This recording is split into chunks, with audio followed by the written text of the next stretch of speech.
Hello class 8, this is your chemistry class and today we are going to discuss about double displacement reaction. In your previous class I have explained about displacement reaction and the activity of metals and three types of displacement reactions. So in today's class we are starting from double displacement reaction. So the general form of double displacement reaction I have written as AB plus CD giving AD plus CB. So you can see here that B is replaced by D.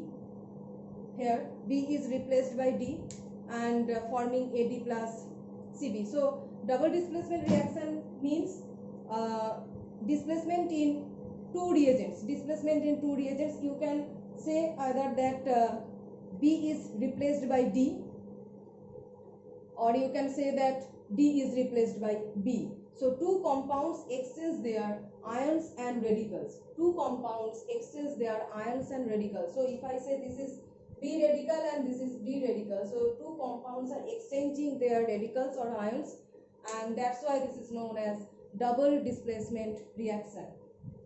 So as two compounds are involved, so this is known as double displacement reaction.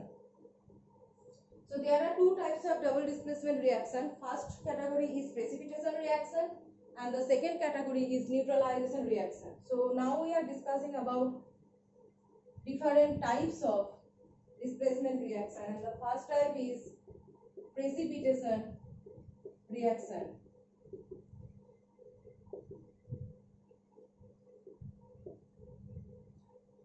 You know, precipitation reaction is formation of an insoluble solid. Precipitates are insoluble solids. So precipitation means formation of insoluble solids. So for example, we can write that barium chloride reacting with sodium sulfate, barium chloride reacting with sodium sulfate aqueous solution, barium chloride aqueous solution reacting with sodium sulfate aqueous solution, and it is producing the insoluble solid of barium sulfate. The downwards arrow represent the precipitation of barium sulfate plus 2 NaCl. This one is salt NaCl. So this one is barium sulfate. This one is sodium sulfate.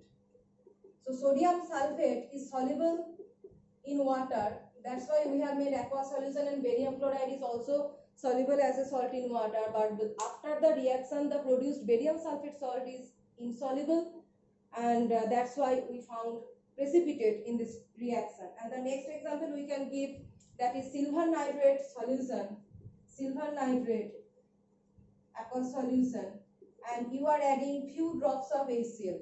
Take a test tube, take some silver nitrate aqueous solution, and with a dropper add few drops of HCl. As soon as you add few drops of HCl, we can see formation of silver chloride white precipitate. This one is also white precipitate. The color of the precipitate is white. Here also the color of the precipitate is white. So white precipitate along with the formation of HNO3 aqueous. This one is nitric acid. HNO3 is nitric acid, and HCl is insoluble white solid precipitate sound. Second example, and third example we can write that about lead nitrate solution and reaction with ammonium hydroxide. Third example you can give that lead nitrate, this is also a salt, PbNO3 whole twice plus NH4OH ammonium hydroxide, and it is producing PbOH whole twice lead hydroxide. Lead hydroxide is also of white color and along with the formation of ammonium nitrate. So this one is also of white PBT, and along with the formation of NH4NO3. So we have to balance it. It will be 2NH4OH, so 2NH4NO3. So PbOH whole twice plus 2NH4OH giving lead hydroxide plus ammonium nitrate. The name of this compound is ammonium nitrate. So I have said that exchange of radicals between two compounds. So if you see these examples, you can see that chloride radical is replaced by sulfate radical here. So a double displacement reaction. Or you can say that sulfate radical is displaced by chloride radical. This one. So this is a double displacement reaction. That means two compounds are exchanging or displacing their radicals, exchanging their radicals.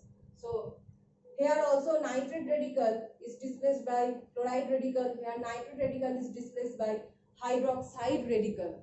Nitrate radical is displaced by hydroxide radical. So exchanging their radicals. Two types of radicals, acid radical and base radical, and here exchange of something acid radical and base radical takes place. So this one is double displacement reaction.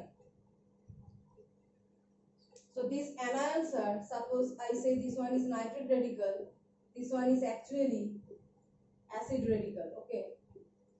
And here OH minus, this one is also acid radical.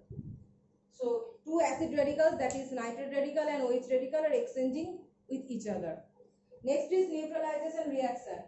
In neutralization reaction, acid reacts with base and produces salt and water. That is neutralization reaction.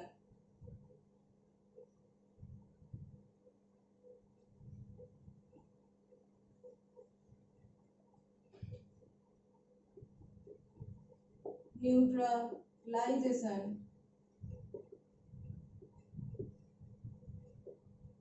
reaction. So in this reaction, acid reacts with a base and produces salt plus water. This is actually the neutralization reaction. Neutralization means the solution becomes neither acidic nor basic. That is a neutral solution. Making of a neutral solution is known as neutralization reaction. And what is neutral solution? The solution that is neither acidic nor basic. That is a neutral solution. So whenever we are reacting an acidic solution with a base, after some time it produces salt and water. As soon as the salt and water is produced, the solution becomes neutral. So it is neither acidic nor basic. So acidity is tested with litmus paper. Litmus paper. So there is a paper known litmus paper, and there is two different colors of litmus paper in alkaline medium, in acidic medium. So base means alkaline, base represent alkaline, and acid represent acidic solution. So in acidic solution, this litmus paper color is red color. The color of this litmus paper is red in acidic solution, and the color of this litmus paper in alkaline solution is blue. So you have taken a solution and you don't know the solution is either acidic or basic. Just add a litmus paper. You can see that the color of the litmus paper changes to blue, and that represent the solution is alkaline. So litmus paper test is needed for determination of alkaline medium or acidic medium. So for example, we can give, suppose we are taking HCl as acid, this one is acid, and taking a base like NaOH, sodium hydroxide base, they are reacting, producing a salt like NaCl, this is sodium chloride salt, and is producing water.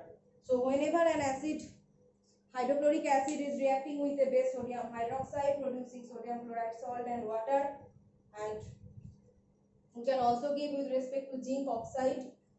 Sometimes oxides are also, sometimes oxide can also act as a base.